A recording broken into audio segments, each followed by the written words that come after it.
Hi. Yes, Sarah. How are you? Hi, Juhi. I'm great. It's pre-Friday. I'm so ready for the It is. weekend. Do you have plans this weekend? I do. My colleague slash friend of mine, we host a podcast, like a Yes, I did see that. uh-huh. Mhm. It's called Turp Tappin'. So we're doing our first in-person live session here in DC, well, in the DMV area. And I'm super stoked. That's awesome. Okay, I'm so sorry for the noise in the background. I was dealing with a little bit of a personal thing, so I had to pull over to the nearest Starbucks No, to you're do fine. this. You got to do what you got to do, right? You gotta do what you gotta do. So for those of us who aren't familiar with who you are, how about you introduce yourself a little bit to us? Great question. Well, my name is Paris McTizic. I am a nationally certified sign language interpreter here in the DC metropolitan area. Um, I am a passionate person who has a heart for the Black and Brown communities. So we know that as Black folks, we often face a lot of inequities. But Ooh, that's very true in the interpreting community. It's made up of predominantly white women, cis heterosexual women. And so I serve as one of, I want to say, less than 80 certified Black male interpreters in the entire country. I'm very passionate about growing the number. Um, and yeah, I've been doing this work for about 8 years. I'm originally from South Florida. okay. I know. People are like, why you moved to DC? Why, you left the I beach? mean, Yes, I I left left the, Jamaica and I'm in the US, so you get it, right? You get I it. do, I do, I do. Okay, cool. I first of all, I did not know that there was less than 80 certified interpreters that are Black brown descent. That's actually a very staggering number. I'm not gonna lie to you. It's a very surprising number, and I definitely appreciate that you feel passionate about growing that number because representation does matter. No matter what anybody says, it's really, really important. So for sure, thank you for advocating for that as well. Of course, of course.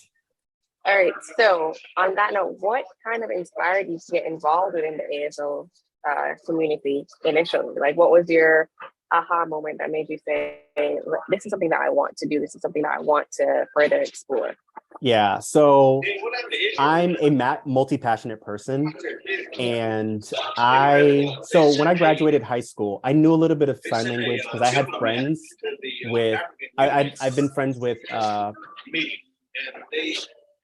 children of deaf adults are called CODAs. So children or teenagers who have deaf parents.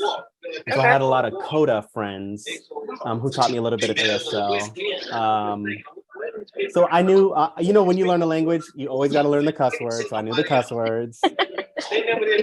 And That's true. as most novice signers, you know the alphabet. So I knew how to spell my name. I knew how to say Right. I knew how to order food or whatever. Mhm. But after graduating, I went to school. I went to school in Florida A&M University in Tallahassee, Florida. Mhm. I was majoring in graphic design, and I hated it. Wow. Hated it. Okay. Mind you, this is the MySpace era, right? So I thought I know how to make Oh. MySpace layouts. I can be a graphic designer. Uh-huh. There was no Very different. correlation. Mm-mm. Yeah. So one day I called my friend and I was like, Fran, I am so upset. Like, I want a career change. Literally Right. from God's mouth to her ears, she was like, why don't you be an interpreter? I swear, like Wow. it came out of nowhere. It came out, there was no prompt to make her say that. Hmm. And she was like, why don't you be an interpreter?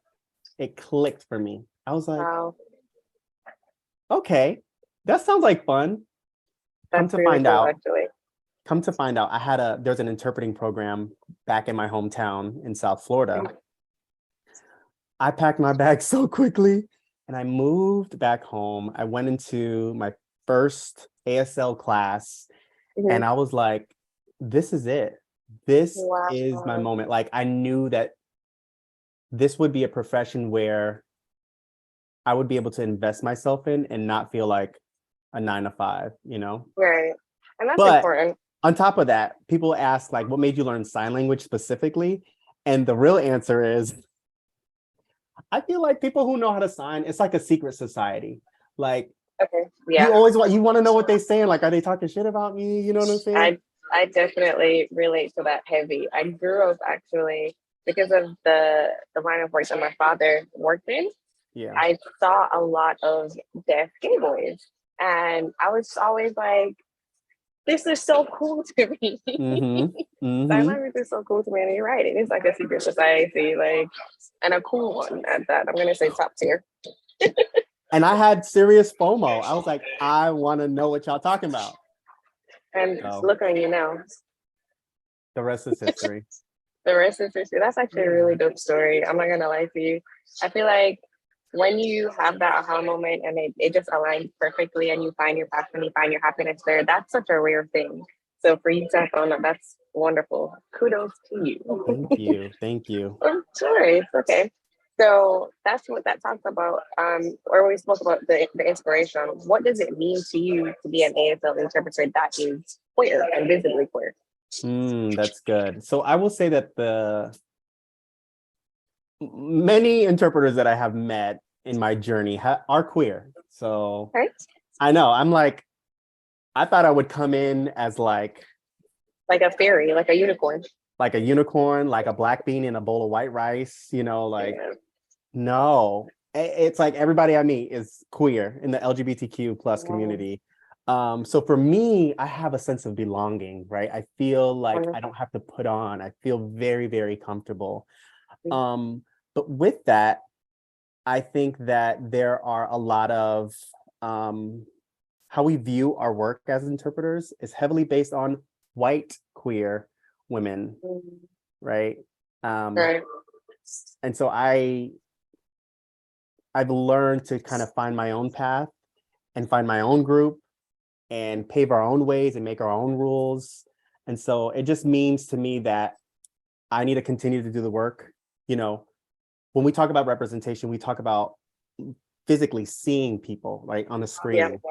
Mhm. So I want people to see me and say, I'm gay, I'm Black, I'm mixed race, I'm all these things. And I want to do that too, because I think it's a profession that's not often talked about in Black households.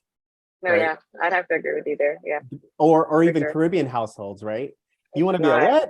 No, you're going to go to school to No. be a nurse. No, you're going to go to school to be, right? Doctor and A engineer. doctor. Mhm. No, yeah, that's So, true. Absolutely. I do agree with you.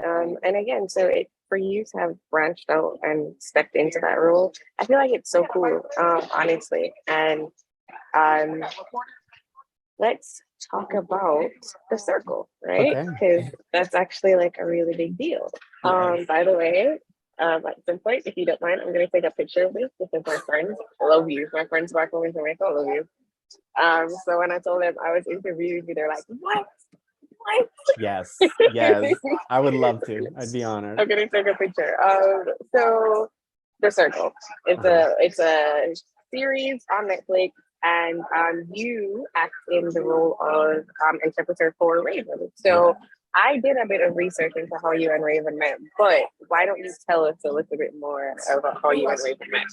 Absolutely. So I went to school in Washington, D.C. The school is called Gallaudet University, and it's the only deaf university. It's the only university in the world where it's predominantly the language is American Sign Language. And so all the classes are in sign language. When you go into the cafeteria, sign language. When you go to administration, like financial aid, registrar's office, all that is all conducted in sign language. So for me, I knew that I wanted to elevate myself as an interpreter. So I moved to DC and went to school there. And you know how Black people are. You know how Black people are. You go into a predominantly white space and you see somebody that looks like you and you give them that look and you like, I see you.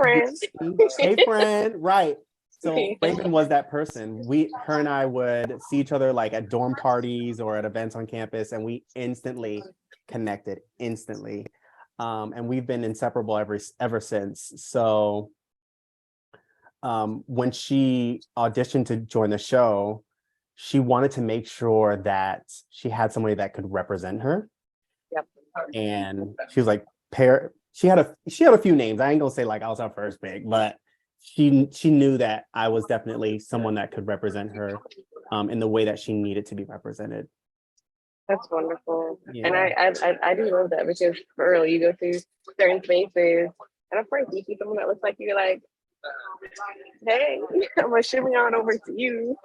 We're gonna be friends before this event is over. You and I will be friends. So And I we definitely did. get that. Yeah, and then now you guys share this wonderful experience together, right? So with with that being said, what excited you the most about knowing that this was going to be a venture that you were going to undertake, going onto this show, this very public platform as an interpreter? What excited you about that? Like, tell us about like your initial thought. Truthfully, I was very scared. Yeah. I was very scared because this is not nationally, but globally, right? Yeah. People all across the world will be seeing me on screen, and to be honest, not there are mean people out there, right? There are nasty people that always have not so good things to say. So I had that kind of in the forefront of my mind, where I wasn't sure if I had the wherewithal to deal with that kind of criticism. Right. But I think what trumped that is I know I had such a strong connection with Raven, and I knew that I didn't want her to have an interpreter that wasn't a good fit, that didn't understand her culturally, that didn't understand her personally, that couldn't get all the nuances that language has, especially her as a Black woman, right? Woman, yeah.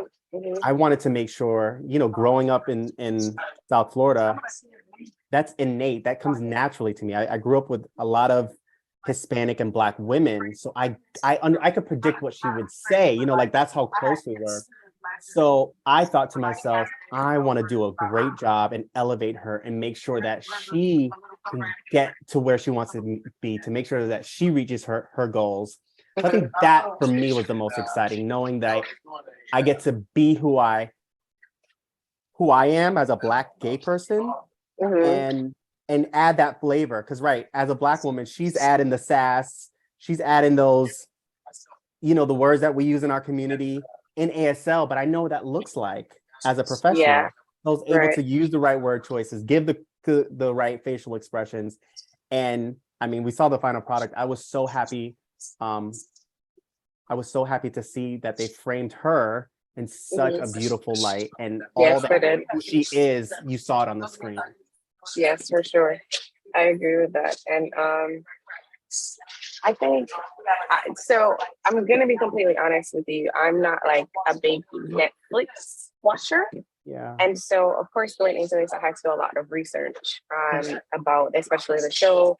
And when I heard that a show of this particular caliber, of this particular nature, had someone that was deaf and also had their interpreter on there, that was queer, I was like, okay, this is cool. This is definitely very cool. This is definitely hitting some uncharted territory, but in a very, very good way. Right. And you touched on something. We're gonna leave those questions towards the end. We're gonna get there. Okay. So overall, what was the shared experience like with Raven, and how did her interactions on the show impact you? I've seen clips from the show, and I will say I think it was wonderful that you were not just there in the role as an interpreter, but also as a friend. So you really, really got that that connection, that bond that you both had. And like you said, I think that definitely gave room for the nuances in the language between her and yourself, and by extension, the camera, the global community.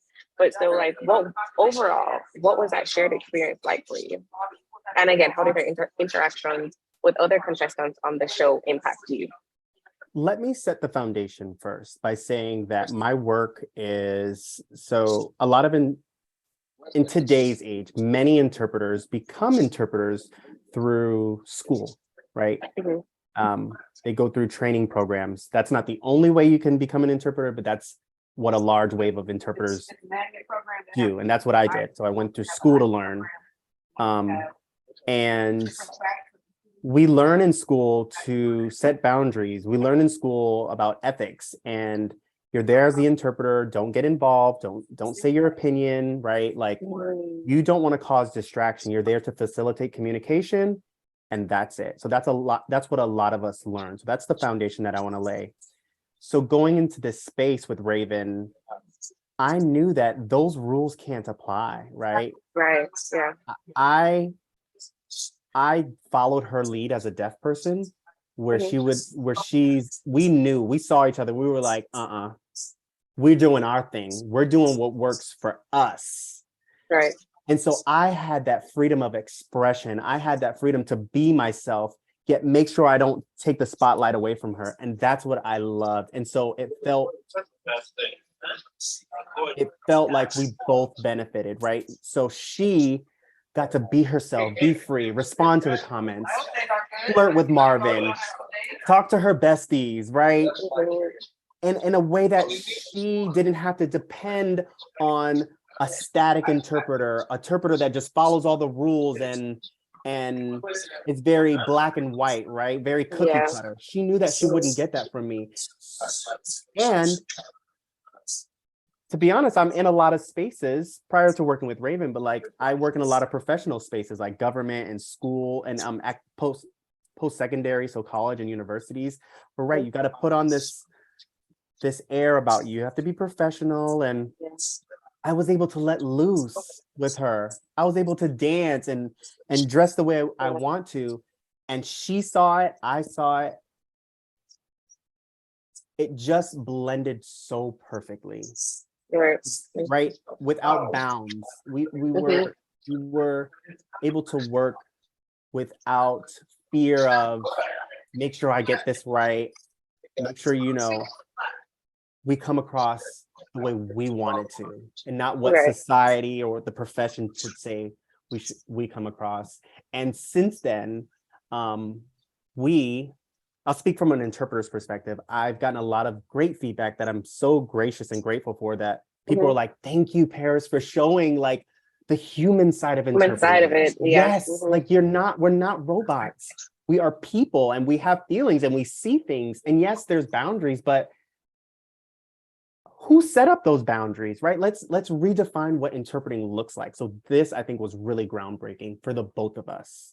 Right. And I think the word that you use there that really jumps out at me is human. You humanize that experience, because also as just a third party in my experience, when you do see ASL interpreters or any kind of interpreter, you are right. They're at a distance, they're very composed, they're very well put together. And so you see them as an accomplice, so to speak, to whatever else is going on. And I think it was like, again, when I first started to do research to prep for this, I was like, wow, this really is a human experience. It's not just an interpreter and someone who is deaf, but it's also persons who are interactive as friends. You like you said, y'all are dancing together, y'all are cooking meals together, all of that stuff.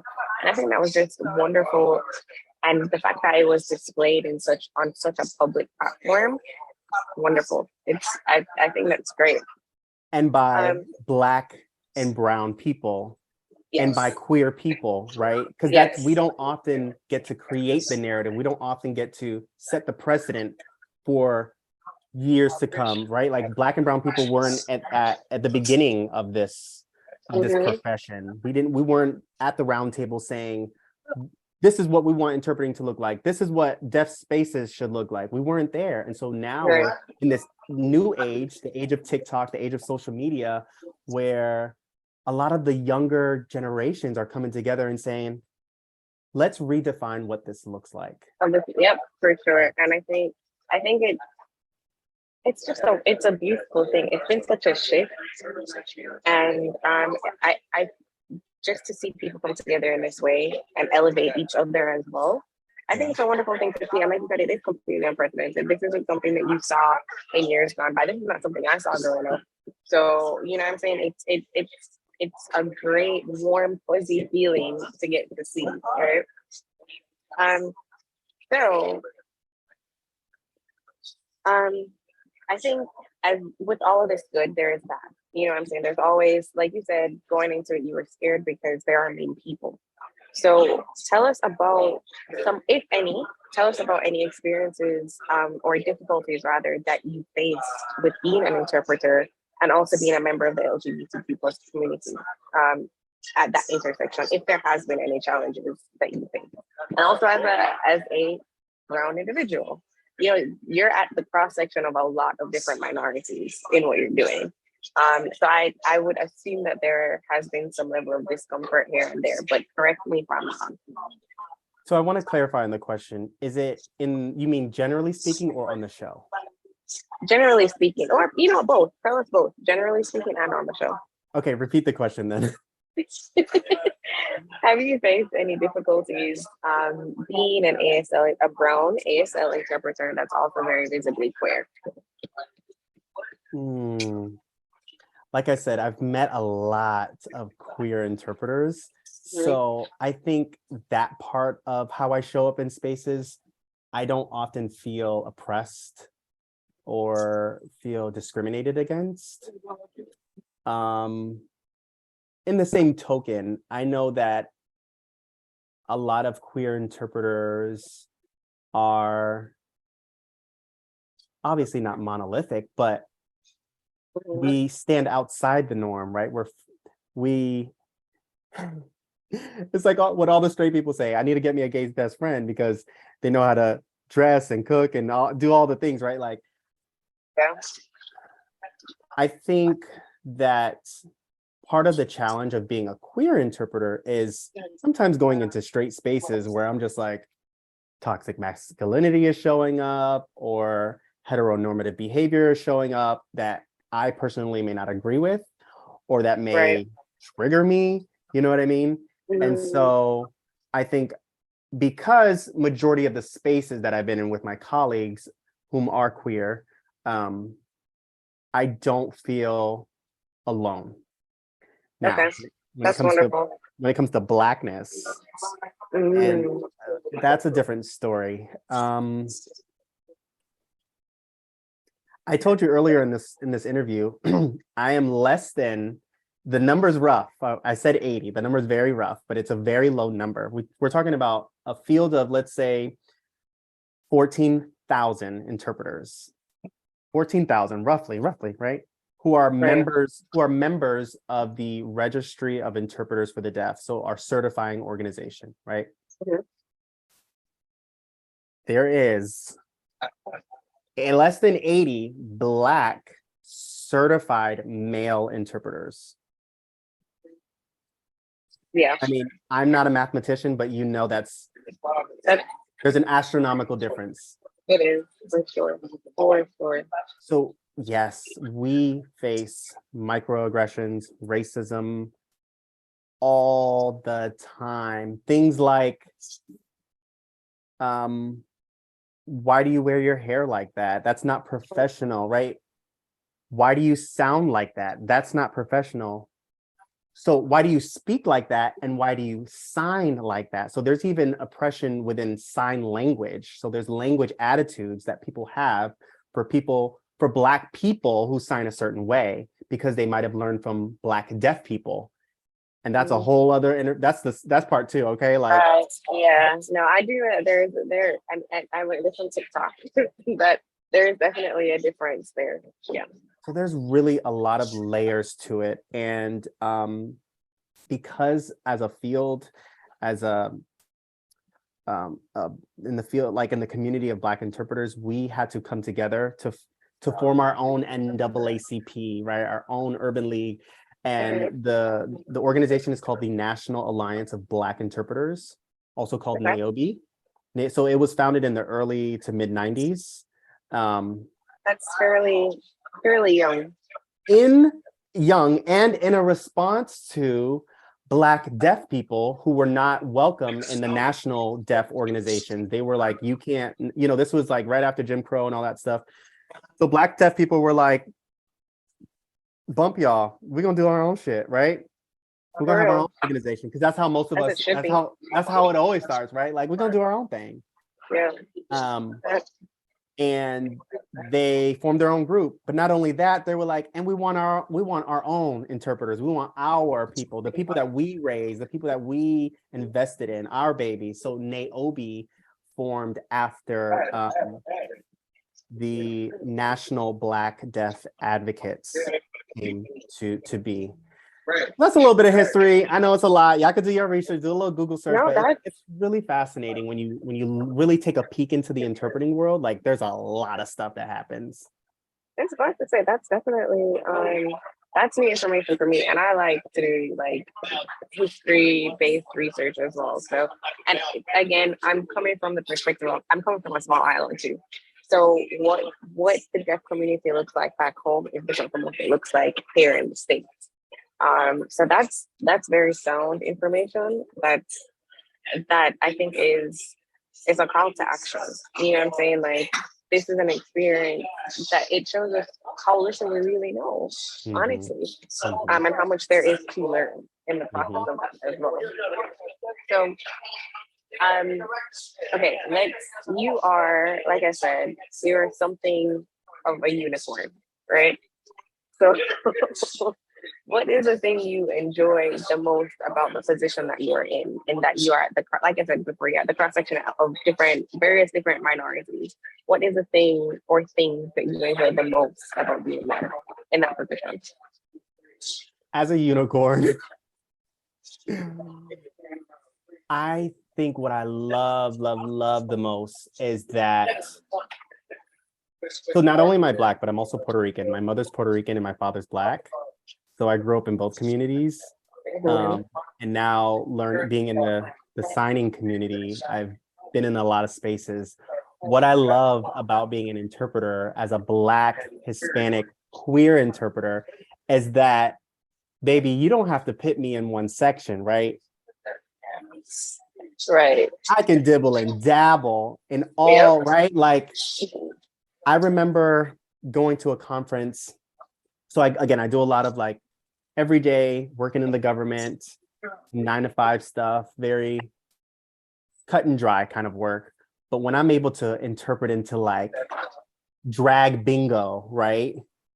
Right. When there's deaf drag queens doing bingo or doing a show, and they're like, Paris, you and this, let's get it. And when I get on the mic and I see the fabulous language, right, the beautiful language that comes off, and I know what it sounds like in hearing culture and hearing world and watching RuPaul's Drag Race, right, and knowing and being in the gay community, I'm like, honey, yes, this thing, let's get our cards out. It's time for bingo, right? Like, I love being able to channel the energy that the deaf community needs and wants and deserves, right? Yes, and demands.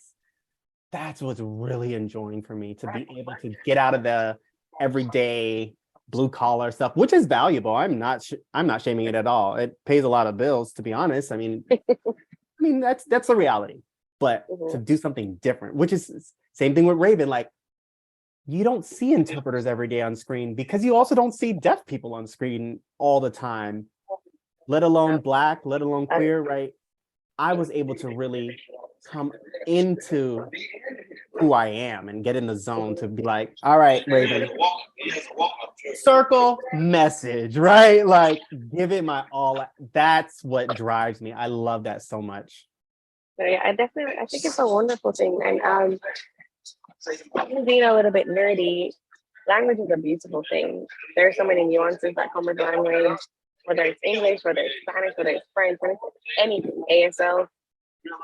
And you are the bridge. You get the opportunity, and you're doing it in such a real and such an authentic way. You know what I'm saying? And that's, like you said, I think anybody who's in the queer community but also has straight friends knows that there's such a difference with how we communicate around our own kind versus how someone who is heterosexual communicate. And like you said, being able to bring that into the hearing world or vice versa, I think that's it really is a magical thing. Like you are literally a bridge, and Thank you for that, for sure. You just been a wonderful unicorn. I appreciate that. Thank you, thank you. Of course. So did you face a lot of negative responses from the circle, being that you were on such a public platform? Did you have a lot of pushback, or was there a lot of negative feedback? Thankfully, no. Thankfully, no. What I think the viewers, because so the circle has a following, right? There's 5 seasons, and there's a strong following of the circle. So what I think, and if there were any negative, pushback or commentary, I probably didn't see it, because the fans of the show loved.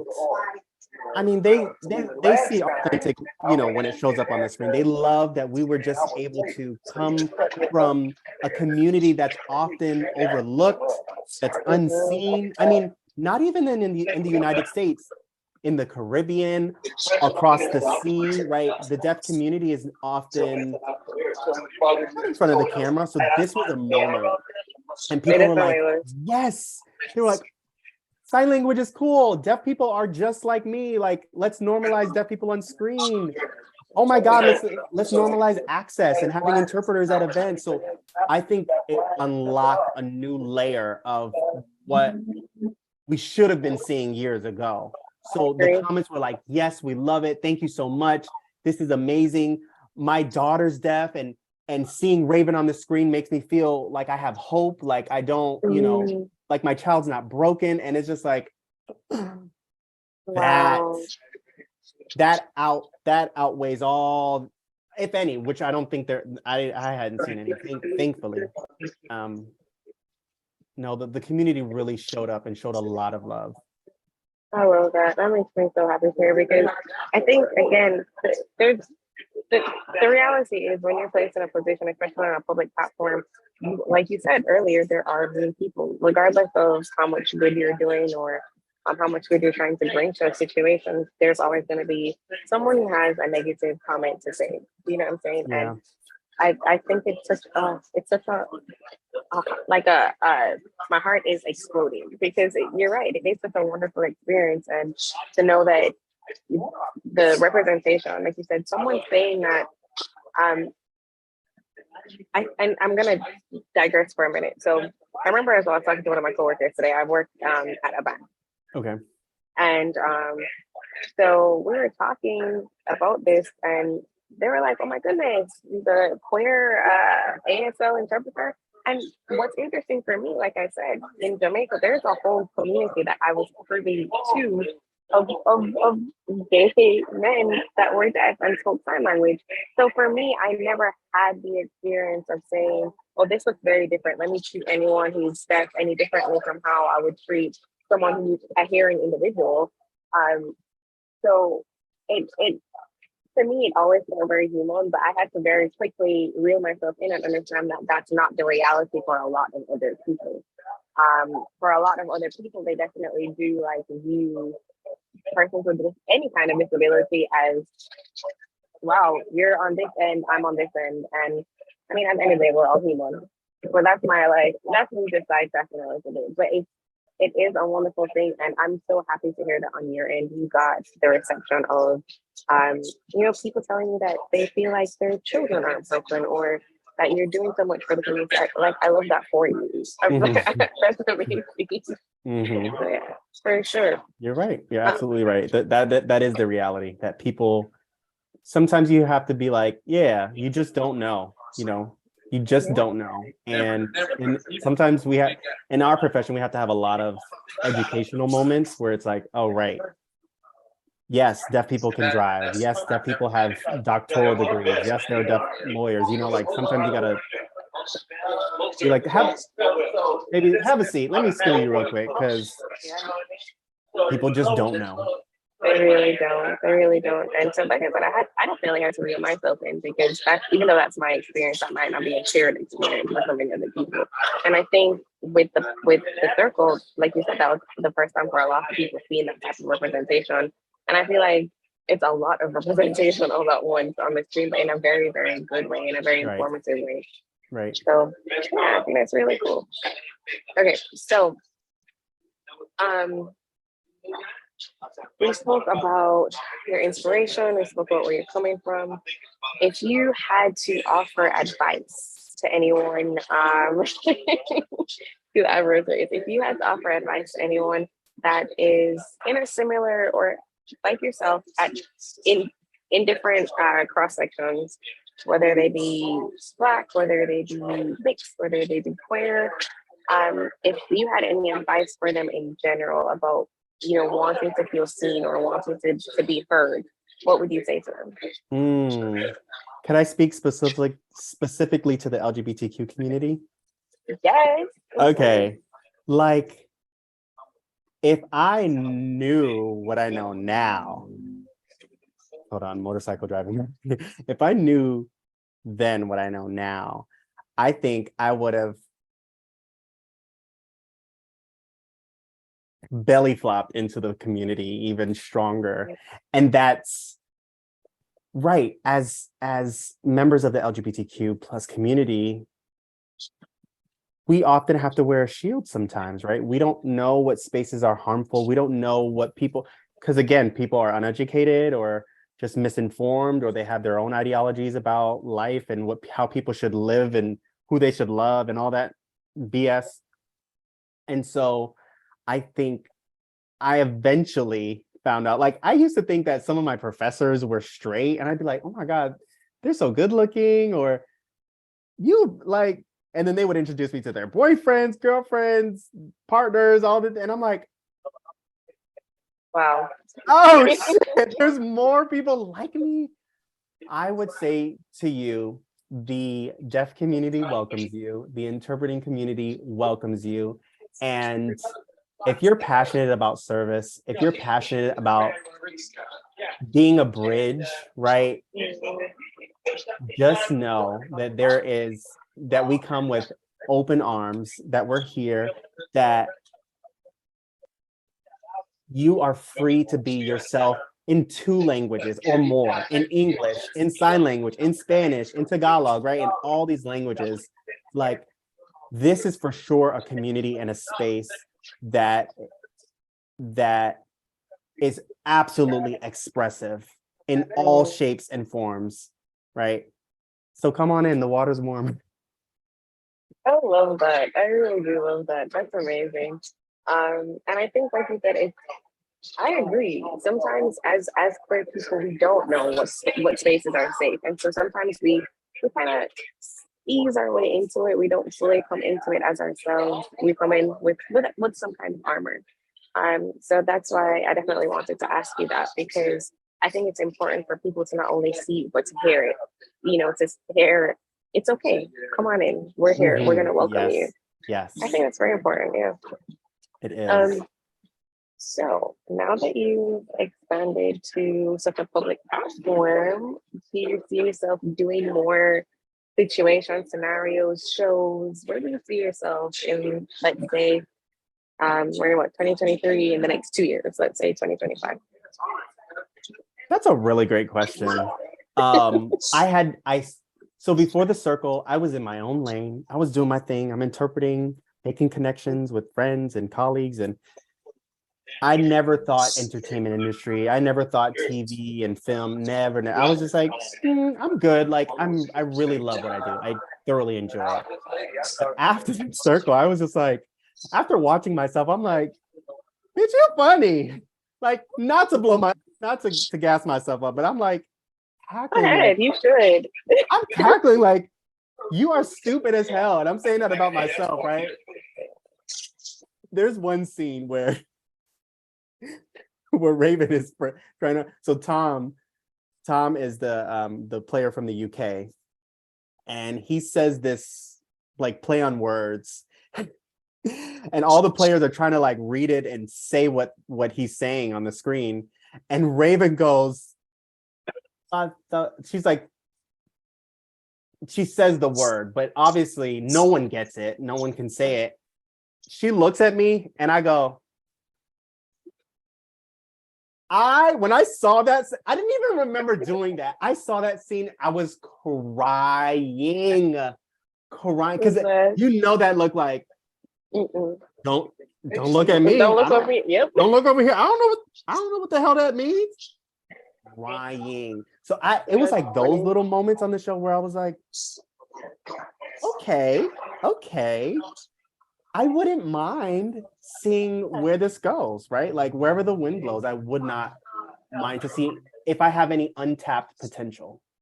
Right. I mean, I feel like you're a very warm presence. You know what I'm saying? Like, and sometimes that's hard for people. But again, in the clips that I've seen, like you said, you are very funny. I don't know if that comes with like a level of comfort that you had with Raven, but I know for me, being like the cameras on, like I'm nervous right now, and this is my laptop. Like I'm oh no. But that's just me, you know what I'm saying? And so for you to have done that is huge. And congratulations to you, first of all. Thank you. Not that my opinion means anything, but do it. I definitely say if there's other opportunities that come your way, definitely go ahead and do it, because you are fabulous. You're great. Thank you. Listen, I embrace all. May my blessings find me. That's my mantra. May my blessings find me, and may I be ready to receive it.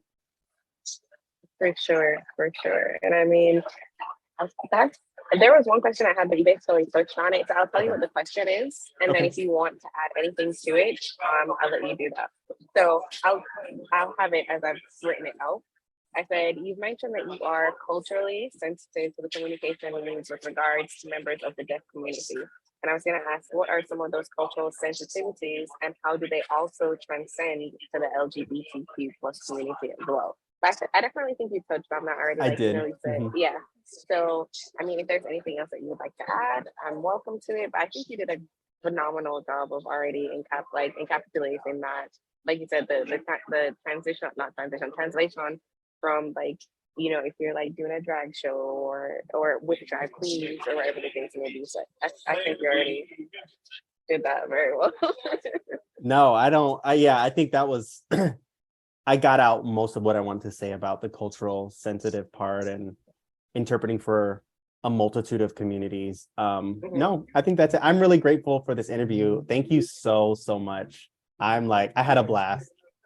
I'm happy to do it. I mean, is there anything that you would like to ask me or say out loud? Because we're hoping to put this, I mean, I'm sure they're going to edit parts of it, but I think that you want to put it on YouTube.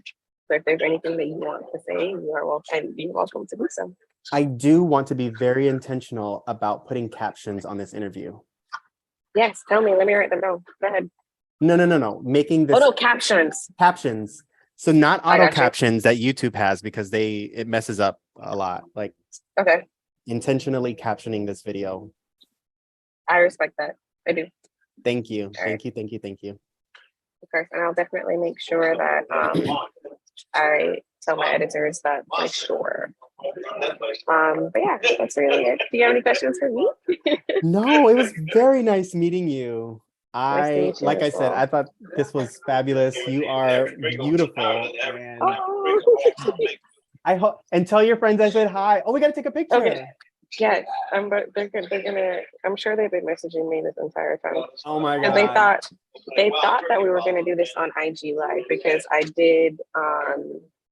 we did an IG Live series for Valentine's Day where we interviewed couples. So they were like, "Oh my god, are you gonna do this on there? So let me take a picture." They're gonna be so stoked. I'm so happy. Okay, wait, let me try and angle this.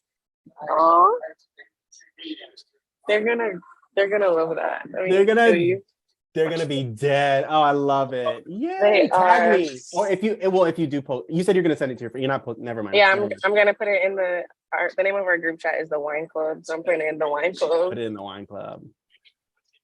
With love, Paris. They're gonna freak out. I love that so much. Thank you so much for taking the time to do this. I'm really, really sorry about the miscommunication earlier. Like I said, I was trying to navigate a little bit of a personal hiccup, but I'm just glad it happened. That's where I stand. You know what? like you said, may your blessings come to you. I definitely believe that things happen as they should, when they should. And this is a blessing for me because I just, one, I'm gonna make my friends happy, first of all, That's like one. off record. That's one. That's one. I just learned this was a very informative interview for me personally, because again, what my experience has been with queer deaf individuals has been a very, very up close, very personal experience, because that's, I grew up around that, right? Yep. But I think this is going to shine a wonderful light as well, especially because, you know, we are Gaye Magazine, so especially to the LGBTQ plus community, and I love that. That's huge. So thank you, thank you, thank you, thank you, thank you. It is my pleasure. I'm looking forward to it. Of course, and so I'm not sure if you were you on the emails? No, I think yes. all the communication goes to Jacoby. Well, so if you have any questions, you can always reach out to us. Okay. Like Corey said initially, we are typically working for like a week turnaround. Yeah. And then I'll have to meet with them to see about the captions, because if you say that the YouTube captions kind of mess up, and I know that sometimes even though I don't have a very strong accent when I'm doing these things, I know that with certain pronunciations, the Jamaican part kind of pops out. So I know as well that it doesn't get all of my words as well. So I'll definitely talk to him about that. Yes, please. There's tons of programs and platforms out there that can do their own auto caption. You know what I mean? I don't think you have to manually do it. You may have to edit some things, but there's lots of programs that you can caption the video. So. If you could recommend them through Jacoby, let us know, and then we'll definitely go through the process of that for sure. Sounds good. Again, it was such a pleasure. You are awesome. You are wonderful. You are a light. Thank you for what you're doing. Keep doing it. Okay. Likewise, love. Lots of hugs and love. And tell your friends I said hi. I will. They're gonna, like I said, they're gonna freak out. Like the chat's about to blow up. I can't wait for it. It's gonna be great. Yes. All right. Have a good night. You too. Bye bye. Thank you. Bye.